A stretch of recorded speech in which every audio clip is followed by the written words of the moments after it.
Hey, welcome everybody to our panel discussion this evening as we are talking about the conversion therapy bill. Welcome, it is lovely to have you here, and we have got some great guests to talk about this bill that is currently before Parliament. Some of the faces on the screen you will recognise, some of the faces you may not recognise. But we have gone out to some of our networks and talked to a few people, and we have got who we're on today, which is great. So we're really thankful. We're really thankful for those who have joined us today. So you'll recognise Steve and you'll recognise Mark if you're part of our Hornby Hope congregation, rather. But there's a couple of faces that you may not quite recognise. And so for the purposes of introducing yourself as well as introducing yourself to those people who may not be part of our Hope congregation, we'll go around to everybody and just get some brief introductions from everyone. So I'm going to start with Mark. Mark, do you want to just introduce yourself and tell us who you are? Yeah, thanks, Marty. Yes, you've heard my name is Mark, and yeah, it is a joy to pastor the Hope West Melton and Halkett congregations there. Yeah, I live in Christchurch with my wife and two boys, and yeah, no, I'm loving it. Good, that's good, that's good. Thanks, Mark, and over to you, Dan. O kia ora koutou, ko Dan tōku ingoa, ke te noho o ki Tāmaki Makaurau, ke Central Vineyard aho I mahi ana. My name is Dan, live in Auckland, Tāmaki Makaurau, Auckland. And I pastor Central Vineyard, which is a church here that we've been pastoring for just over 6 years. My wife and I and some friends, we planted the church just about 7 years ago, and love it. I've got a little boy, his name's Jimmy, and he's 3 years old, and this lockdown is really hard. That's me. That is the truth, man. I hear you. As a father of three, I hear you loud and clear. Thanks, Dan. It's lovely to have you here. And Stuart, over to you.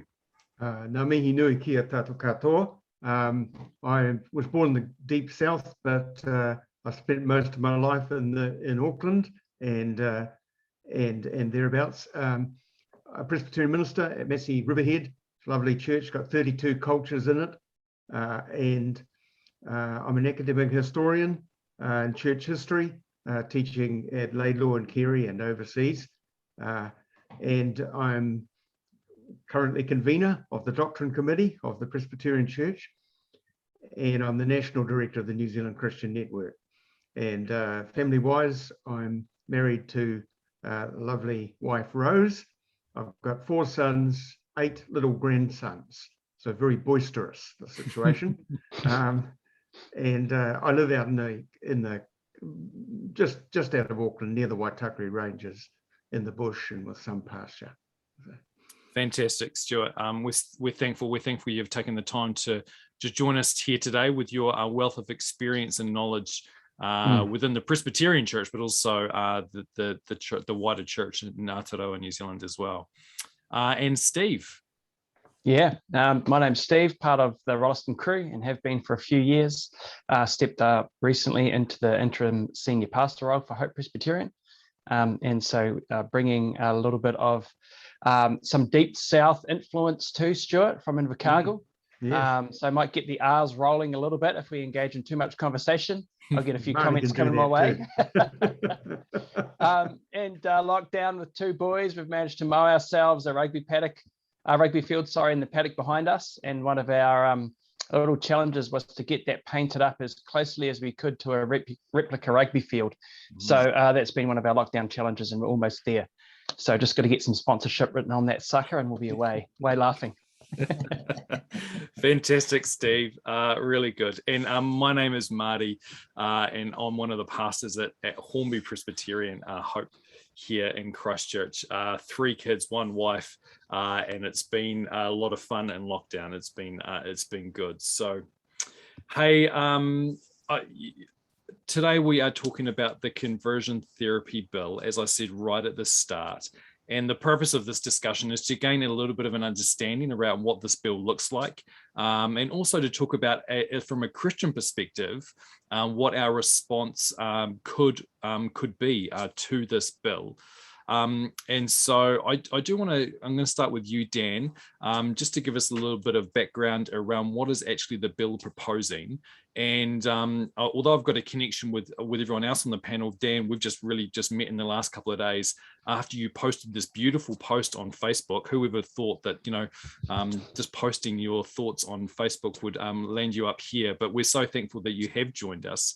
And you did this very articulate, beautiful, and well-constructed post and balanced post, I thought, around this bill. But really, just to kick off our discussion today and kick off our panel, could you just share a little bit of the background, share the outline of this bill from your reading of it?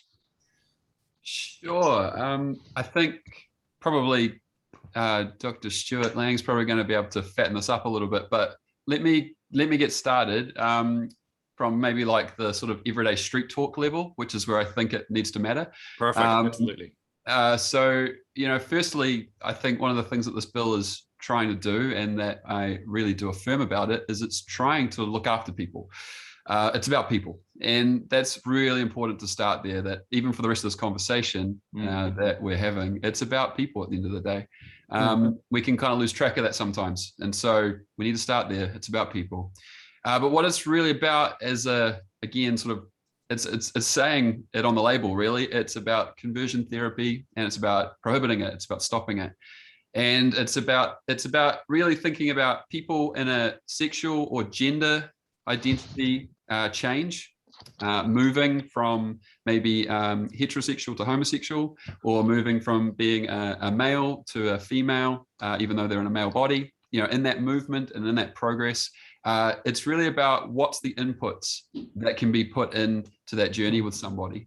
And this historically has been all kinds of things, whether it's electrotherapy, all those kinds of horrible things from the past, right up to things like spiritual abuse, which is part of the church's story at times too, the wider church. But it comes right up into things like everyday things like counseling, prayer, not as in conversion therapy prayer, but even just how we could pray. It comes right up into conversations and how to affirm that, how to talk about someone with that. So that's kind of like the everyday, I think, grassroots level of it, really. Yeah. So this bill essentially is seeking to protect against converting people by coercive practices to against changing their gender identity or how they sexually orientate themselves. Stuart, do you want to chip in here? Have you got anything to add, sort of outlining what the bill is wanting to do and what it is in its current form is? Well, I think it does reflect identity politics and pastoral concerns within the LGBT community for people who have felt brutalized by coercive sort of boot camp, extreme, you're rubbish, you need to be sorted type approaches. And there's not much evidence that that's gone on in New Zealand, but certainly from where many good things come, it's happened a lot in overseas. And there's been some pretty extreme cases in America. But it also, I think, is expressing outrage against anybody or any theology or approach to life that LGBT people seem as demeaning. And so at one level, it's aimed at harmful practices. At another level, it's a protest against the type of attitudes or approaches or sort of patronizing or demeaning approaches of various people in professional practice and also in the churches.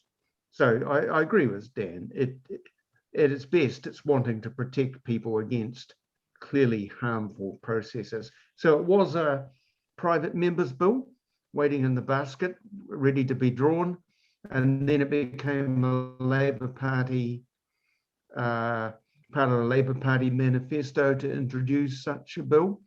And so they simply have adopted the private members bill and made it government policy, which means that one way or another, it will be passed. It's not a conscience issue for Labour Party people, I understand.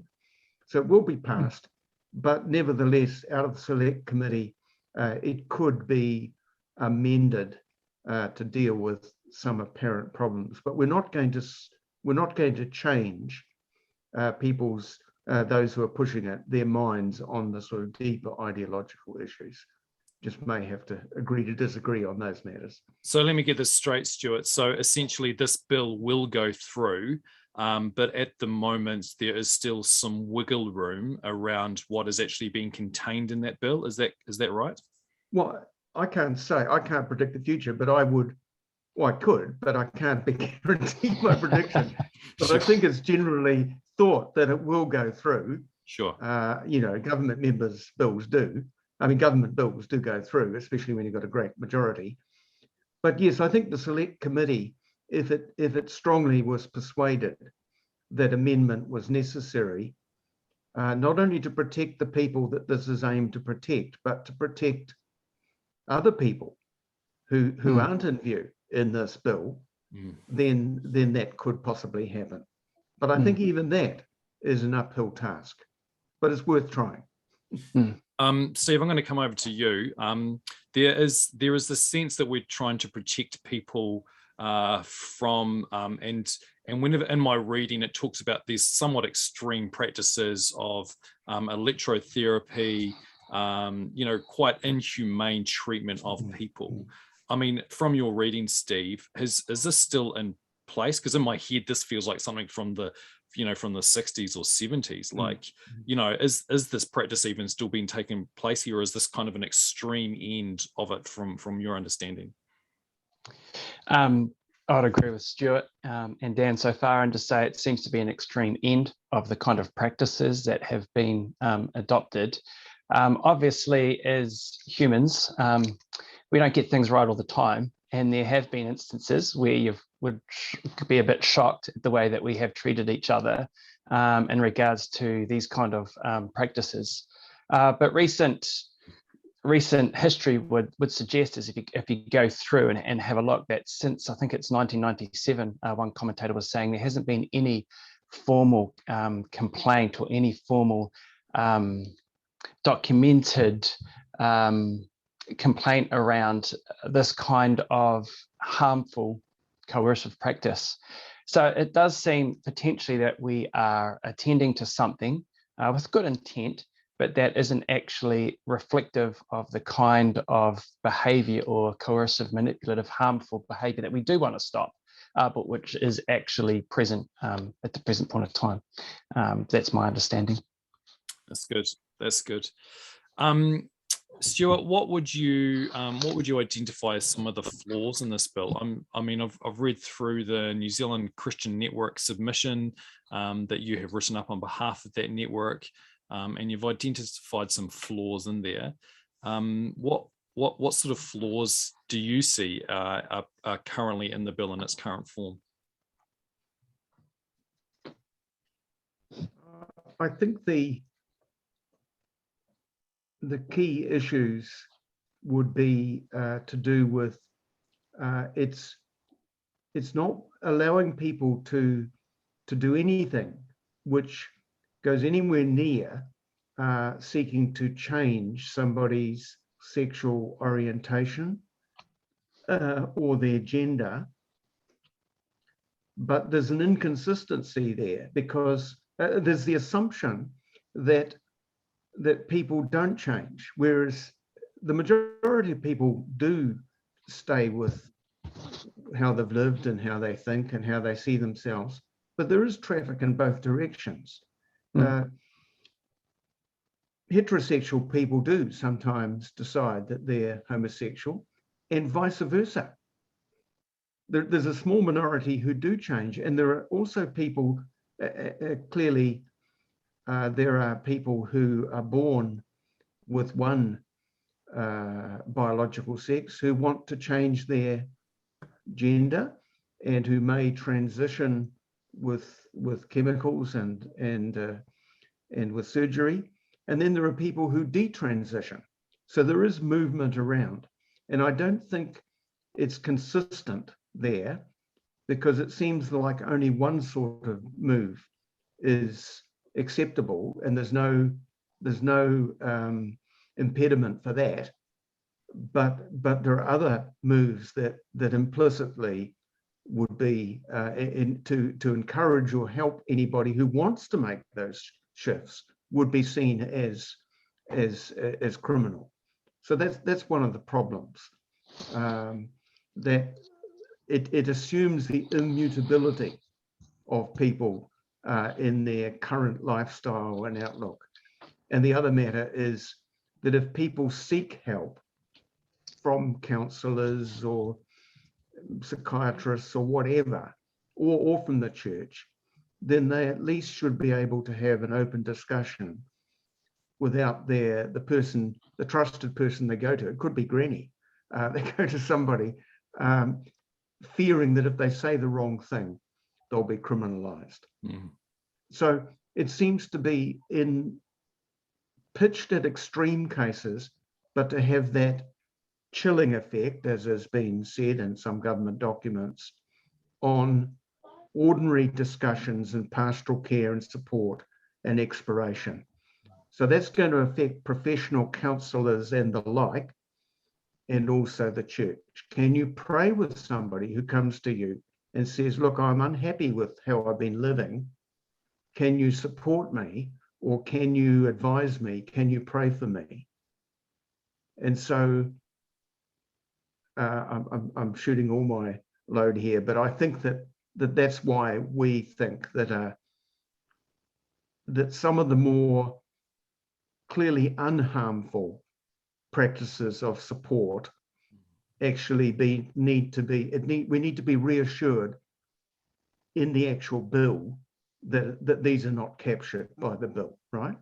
Mm. So we can agree with the intent of the bill, protect people, and to outlaw clearly harmful practices, demeaning, coercive, extreme, all that. We don't do them anyway, right? Nobody does, as far as I know, in New Zealand. Hasn't for a long time. And I've never been anywhere near anything like that. But just for ordinary prayer and pastoral work, open discussions. See, one of the purposes of one of the statements in the bill, the second purpose is to promote, what is the words? Open. Respectful and open discussion. Yeah. That's the second purpose. But the bill as a whole would seem to make that very unlikely. So that's the concern. The concern is not to legitimize or protect strange and cruel and unusual practices, but rather to just keep healthy discourse and pastoral support as an option, that people may get support, and those who help them will not be fearful of having to be investigated by the police and dragged off to the court or the Human Rights Commission or whatever. It's good, Stuart. That's good. Hey, Mark, I'm going to come over to you. You're a local pastor, pastoring out at West Melton. Tell us, how do you view this bill, and your reading and some of your the responses that you've seen towards this bill? How do you view this? Yeah, thanks, Marty. And I think I would just want to say that I agree with what just the rest of us are saying. And I think the thing that I see, we're almost trying to thread a needle here, to say that, we totally and entirely affirm the intent of the bill in terms of protecting people, no doubt about that. It then becomes a question, then what are we raising? Where are we going? And I think my understanding is, what we are trying to do is to reserve or preserve space for the church to continue to be about the mission it's about. So creating that space where we can be able to communicate and express God's love for us as a humanity. And so keeping that in focus then is to see, what what are some of the underlying foundations we can set in terms of setting our attitudes right, and then to build upon that foundation is where I would be going. So if I may tap briefly into that, would be think about we affirm the intent of the bill by coming from people who are made in the image of God. And so we already have at the core of the Christian faith a very directional teaching about the dignity we place on people is actually not arbitrary. We believe that people are made in the image of God, and therefore from there is fundamental that we respect people. And bouncing off of that is the idea that we're called to love our neighbor. And so how do we then, work that out in terms of loving our neighbor? So I see that our intent is to reserve that space for us to be able to maintain a place where we can still communicate God's love to our communities, our societies. That's good, Mark. That's really good. That's good stuff that you're saying there. Dan, I'm going to come back over to you, and I'm just going to talk about your post a little bit. I'm going to zoom out just a little bit on our conversation, and you talked about in your post, Dan, about self-truth. You talked about, if I'm not saying what you want to hear, you've probably drawn up some crossed lines already and started to get your arguments ready. Simply what is happening here is my truth is not lining up with your truth. In light of this bill, can you speak to that a little bit? Sure. So in that zooming out, I think what we just have to get our bearings on here is this is the cultural moment we now find ourselves in. Mm-hmm. So the cultural moment, as in the cultural moment, what's around us and the world we're living in and how the world works and how it feels, is I'm a millennial. I'm 36 years old, so I'm pretty young, but I sort of look back through the church and look back through how truth worked. And I can remember in the earlier days as a pastor's kid, like truth was just, it was what it was. It was from the scriptures. It was from the authority of God. It was all of those things. It was pretty easy for me to go, that's true. We're currently living in a moment where universal truths are just breaking down all over the show. And the way it works now is that truth isn't found in something that we're all pointing to and agreeing on. We're actually finding truth by our own opinions and our own observations. And if that's my truth, then and that's not your truth, well, then you don't agree with me. And if you don't agree with me, then you're a hater. That's kind of how it works in my city. I'm in Auckland, and Auckland's very much sort of my church is in central Auckland, and we're quite a young church. We're not only a young church, but we've got a lot of young people in it, and we're dealing right on this progressive edge as a city, where with hot topics in particular, it's like that's like the point that we find ourselves on quite often, and it's literally like the slogans of our generation are do what feels good, avoid suffering at all costs. Like these are the things that are the markers. And if you want to know more about some of that stuff, I would highly recommend Tim Keller's book, How to Reach the West Again. It's an ebook. It's available for free. And there's a podcast version of him reading it on Spotify. Like it's some of Keller's just most beautiful work. And in that, he just puts up these kind of cultural slogans. And it's just been really helpful even for me to be like this is stuff I've been sitting in for quite a few years now, trying to get my bearings on it. But essentially what comes into this conversation is, I think I'm a man. For me, in my context, like my body, I think I'm a woman, or I feel I'm a woman, but yet I have a penis. Like that's somehow what we're doing there is we're saying what I think about my identity, even though it overrides my body, that's my truth. And we've lost the ability to make our body part of the equation for truth, for example. I'm just sort of fleshing out how this can work. So we'll undermine biology because of a thought pattern or a feeling. And that becomes more important than a universal truth about the biology that we have, the body we have, for example. Does that make sense? Yeah, that's good, man. Do you feel then like this bill is an outworking of some of those cultural narratives that you've just talked about? Like my truth is my truth, universal truth is being eroded. Yes. Do you feel like we are reaping what we sow when it comes to this bill now is before us in a parliamentary, level because of this culture that we have found ourselves in? Yes, because truth becomes tribalistic. So around a truth forms a tribe. So whatever truths we agree on, we form a little huddle and we kind of wage war almost on other truths that tribe believes that, that's that group, So yeah, I would say yes. So how do we navigate this? And I'll open this to anybody on the panel. How do we then navigate this space when, because if it's not going to be, and I know we're going off topic a little bit here, but if it's not the conversion therapy bill, then it's going to be something else. So how do we navigate our way through this as Christians, as Bible believing Christians in this day and age? One thing, Marty, that you indicated that Dan said on his post, which I thought struck a chord with me, or indicating that people start getting arguments ready as soon as they hear something that may go against what their truth says. And so they begin to get the arguments ready. And I know I've done this myself, so I speak from personal experience, right? And the crosshairs come out and you start loading the gun.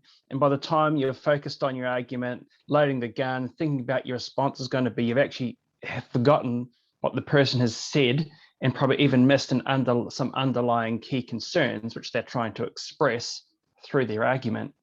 And I was just thinking about that, and I came across an article from a great New Zealand Christian leader from Auckland. And his response was, we're not opposing the bill, but we're proposing changes. And I thought, actually, there's something in that. I could imagine that there might be some people who are listening to this who are thinking, this is just going to be opposition to the bill. This is not opposition to the bill. It's wanting to propose changes. But because of what Dan has identified, as soon as there's an element where it may appear that this conversation is going into a truth which some may not agree with, there is the risk that the guns get loaded, the crosshairs come out, and then we miss each other in the conversation. And so I think the first thing to do around these is to actually be prepared to say, I'm going to listen to what is underneath these conversations, not just what's necessary on the surface, and be ready to listen and pay attention to each statement, not just writing somebody off. Good. That's really good, Steve. I think it's very difficult, isn't it, when people make decisions on the basis of feelings rather than reason, let alone truth. But somehow we've got to respect those feelings and try not to rile people and to find common ground. And the amendment NZCN proposes basically is being pragmatic, that it's likely to go through, almost certainly going to go through. But if there was an amendment that would kind of draw the teeth of the opposition to it, and that would reassure a lot of people, so that everybody could say, well, we could live with this bill, and fair enough, then it would achieve that which the movers want, or much of what they want, and it would be politically smart of the government to defuse the disquiet that's felt. There's the other whole question of, parental responsibility, whether you can give guidance to your children on matters of sexuality and gender.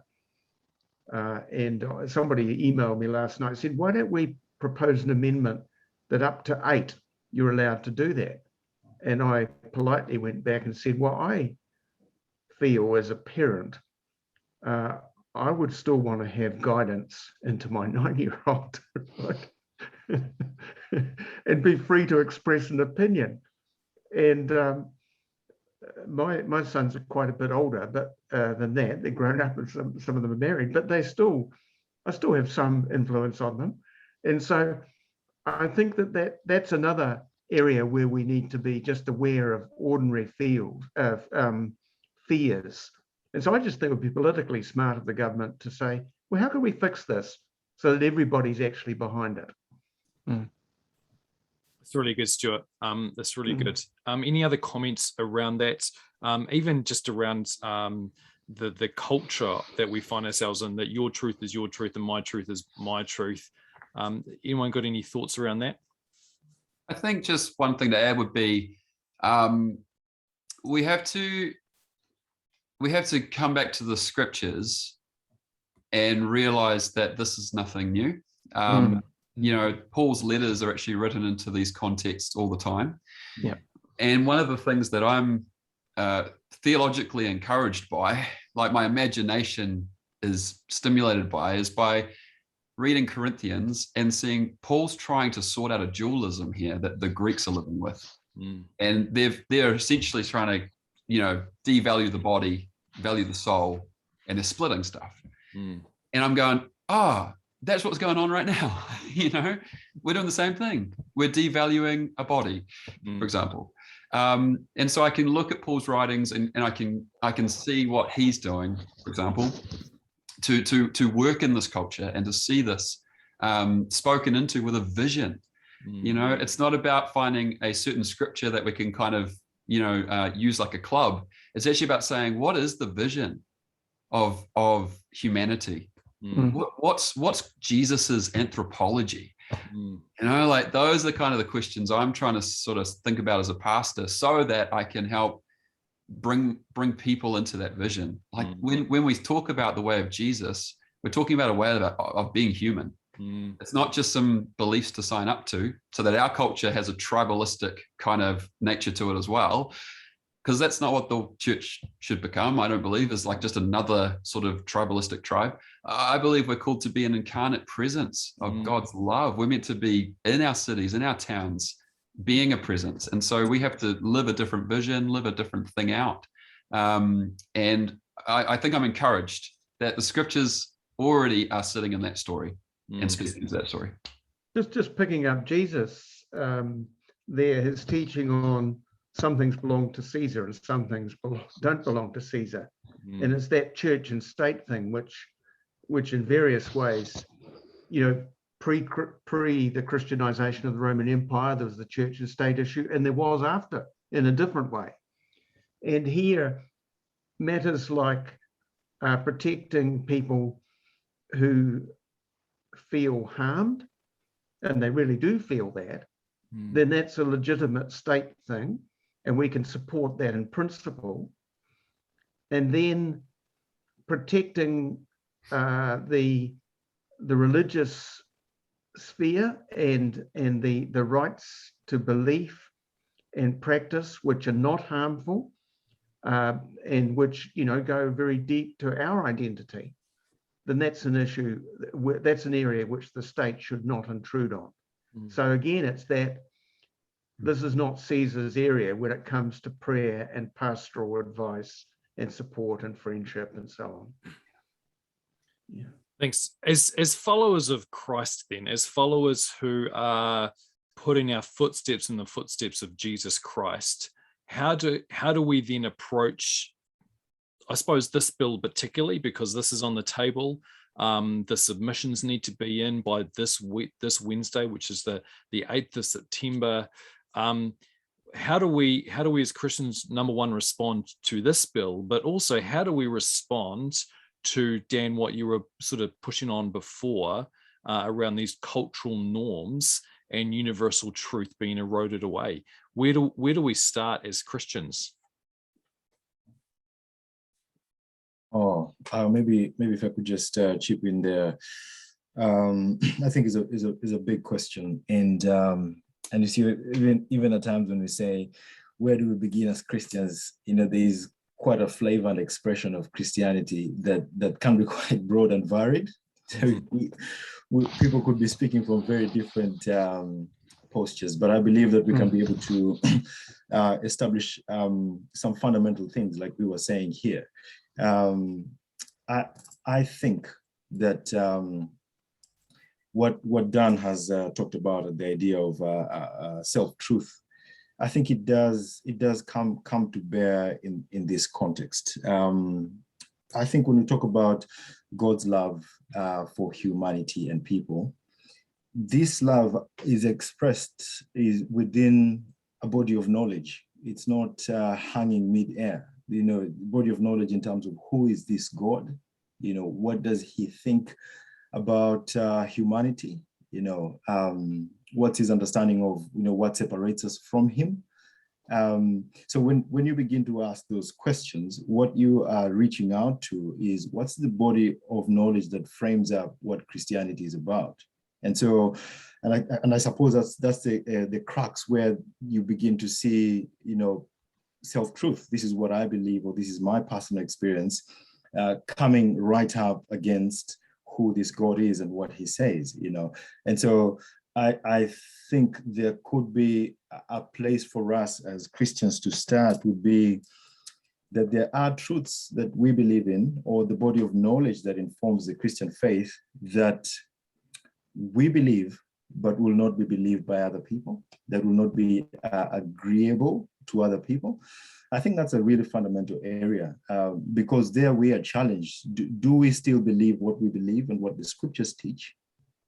Or are we pushed to a place where we think life experience is showing that this teaching or this truth that's come from the scripture does not hold anymore? And so as a Christian, on a very personal basis, I think it does behoove that you ask yourself, or you ask whether you actually believe what the scriptures teach about, anthropology, what the scriptures say, what the Bible teaches about what separates us and God. And if we remain persuaded in that, beginning from there, then I think we're able to make the next steps on how do we express this love again better. So I would chip that in as part of the larger conversation we're having here.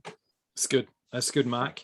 I think in a pluralistic and free society, we need the society needs to allow space for people of all sorts of beliefs and practices, and we need to avoid attacking anybody. One of my fears is that a whole lot of Christians get riled up about this and write angry, conspiratorial type Bible bashing submissions, and that type of narrative will just confirm the narrative that some people in Parliament and on the Select Committee have. I think that responses should be gracious, constructive, sensible, fair-minded, should express both grace and truth. I think that's so very important that we have that type of posture, and realize that these are very sensitive issues, and we're walking through a minefield. But we also, and we can tell our own story. We can talk about our own deep truths. Nobody can deny that we hold them and that these things are really important to us. So the sacredness of our own values, we don't push them on anybody, we don't push them on society, but we wish to see them respected.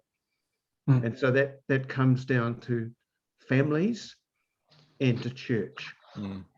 We need the right to think and believe and act, providing it's not harming anybody else.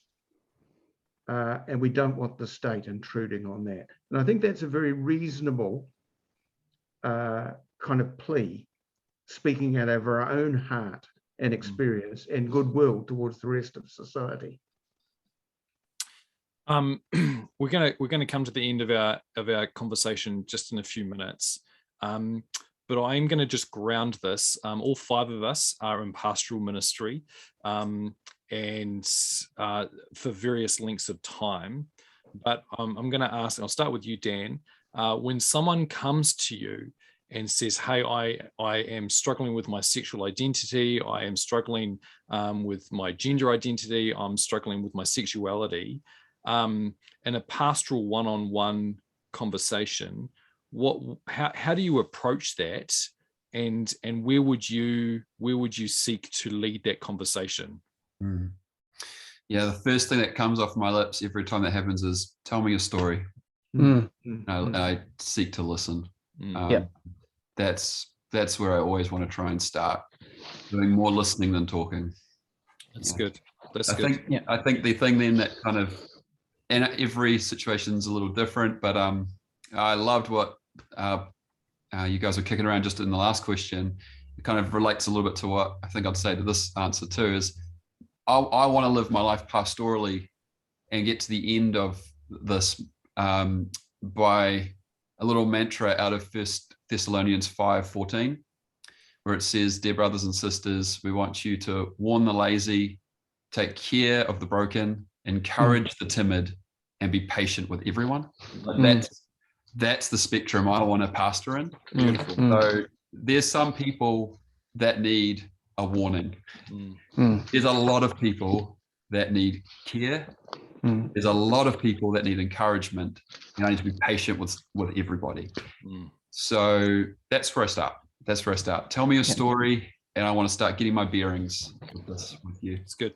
Steve, coming over to you. What do you do when someone walks into your office with a similar sort of question, wrestle? Yeah, Marty. I mean, first and foremost, we're talking about people's lives, and they are inviting you into an aspect of their lives that majority of the time they aren't engaging with or having conversations with people about. So when someone sits in front of me to talk about matters like we're talking about today, or any matter to that fact, is it's just such a privilege to be able to be and sit alongside someone as they are putting their wrestles out on the table. I know when I've put my wrestle out on the table with someone, and they have sat there and they've just done what Dan said, they've listened, they've affirmed the wrestle, they've affirmed the struggle, and then they have carefully and gently pointed me as someone who has faith to the scriptures about what Jesus would say into that situation. And whenever I look at the way Jesus would interact with those who were putting their struggles on the table, or when he would care for those whom came his way, there was a compassion and there was a tenderness and there was an understanding that he started from, and then there was a pointing to God. And so that's where I generally start from. It's first of all, it's a pleasure and it's a privilege to be allowed to sit in that space, to listen, and then to gently point people to God. And I just, adding on to Dan's statement, my prayer and my heart is that we would just live a life that is worthy of the calling of the gospel, and to model Jesus in every interaction. And I think of the woman at the well and the way that Jesus just spoke into that situation just with clarity and with hope for a future. And that's what I want to bring. And I trust that we bring into those situations. That's good. Thanks, Steve. Hey, look, we're probably going to come to the end of our time here now. But I would just like to hear just one last time from all our panelists, starting with you, Mark, and we'll just work our way along. But what is any closing remarks, maybe picking up on that last question, or what is our response to this bill, anything like that? That's kind of an open platform for us, just in your closing remarks. So Mark, starting with you. Yeah, so I just want to agree with the rest of my brothers here. Talked about the pastoral response. I could not add to that. They've said it, in the best way possible. I think I would obviously add the aspect of our Christian understanding of how the world is. We do have an open worldview, that there's a spiritual dynamic to much of our life and existence, and to have that at the back of my mind, that as we endeavor to live out our faith and to see our societies reflect the intent and the heart of God for human flourishing, whatever opposition that we will find towards that, let's not forget the supernatural origins of that. And that really calls us to the place of prayer. There's a place of dependency on God that's you cannot overlook or overstate that. Asking God, you've asked us to represent you here, and with every tongue, we are being watched. Help us to represent you in the best way that you can help us. So let's not forget where it starts, and so that we don't look at say the LGBT community as enemies. Actually, we need to remember who is the enemy here, and then work from there to find the grace and the attitude to engage. That's good, Mark. That's great. Dan, coming over to you. I don't know if I have anything necessarily to add. I think what Mark just said was stunning. I guess just my last thing would be my hope for the church, my imagination for the church is that we would in the future be a stunning, faithful presence of what God has called the church to be. And as a result of that, it requires thinking through the metaphors of the Bible, not necessarily just some of the statements, but actually what's it going to look like to be a body? What's it going to look like to be a lampstand? What's it going to look like to be a temple? What's it going to look like to be all these things, And so for me, one of my imaginations of the church is I want the church to be this faithful incarnate presence. And I think this is one of our moments to try and figure that out. We're not trying to sort of seek a big political push over on this side. But we're not also just the activists in the corner. There's actually a whole new place for us to occupy as the faithful presence of these people of God. So may we do that, I pray. God, grace us, have mercy on us that we would. That would be me. It's good, Dan. That's so good. Stuart.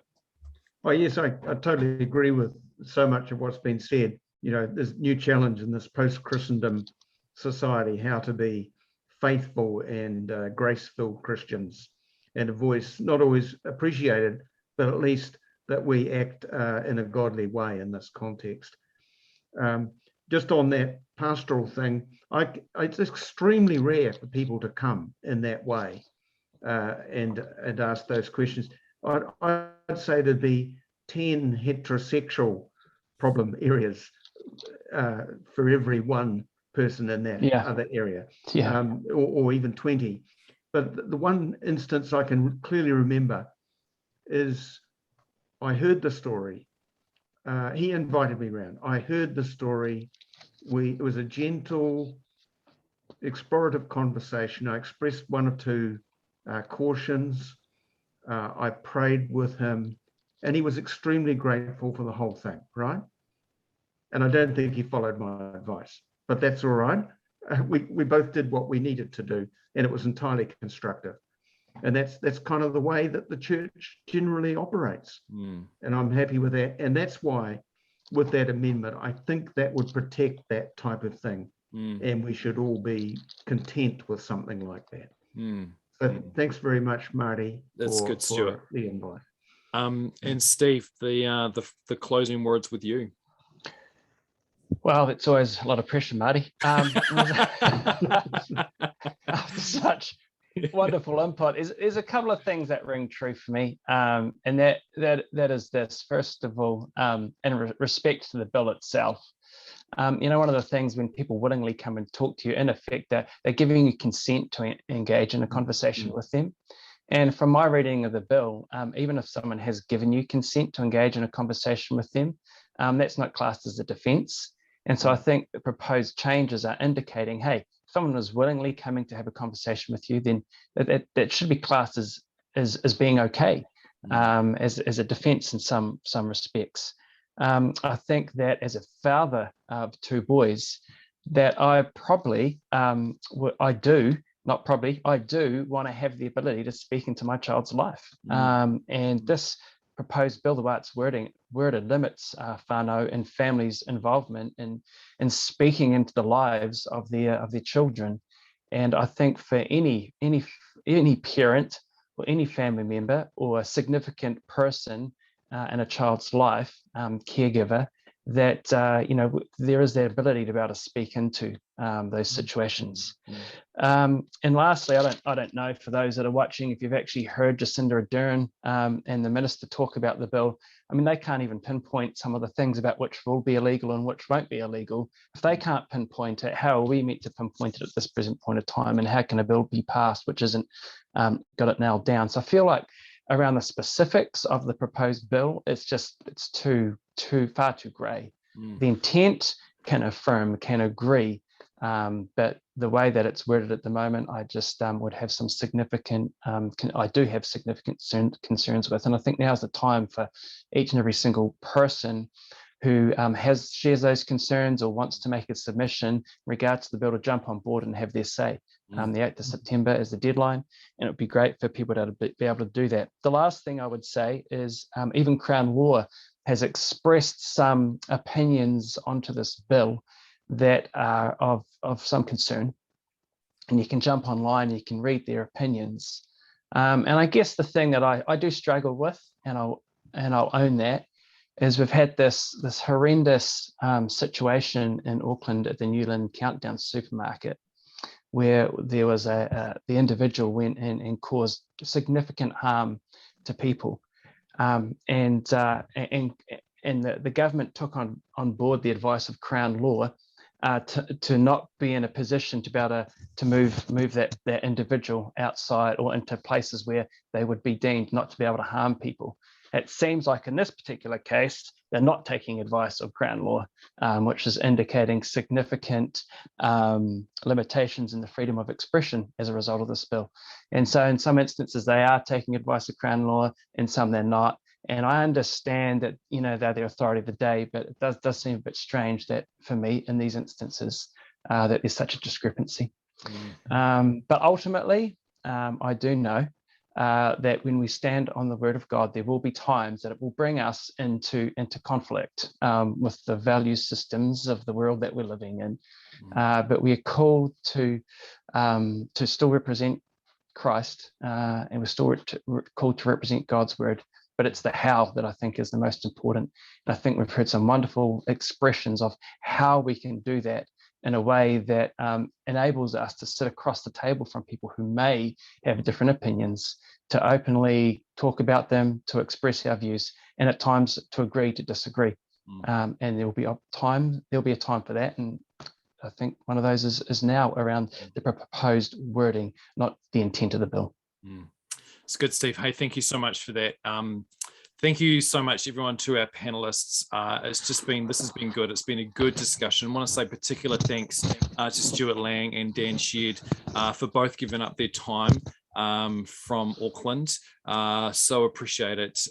You guys are outside of our Hope context, but we are so thankful that you took some time to input into the life of our church and to anyone else who is viewing in.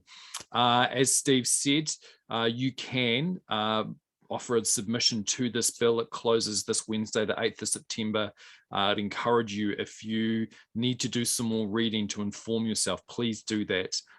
There's plenty online, and so I'd encourage you to step into that space and to offer a submission and let your voice be heard into this space. But once again, thank you, panelists. I appreciate your wisdom, appreciate your honesty, appreciate your insight, appreciate everything that you've brought. May God continue to bless all of you and us as we continue to navigate the culture that we find ourselves in.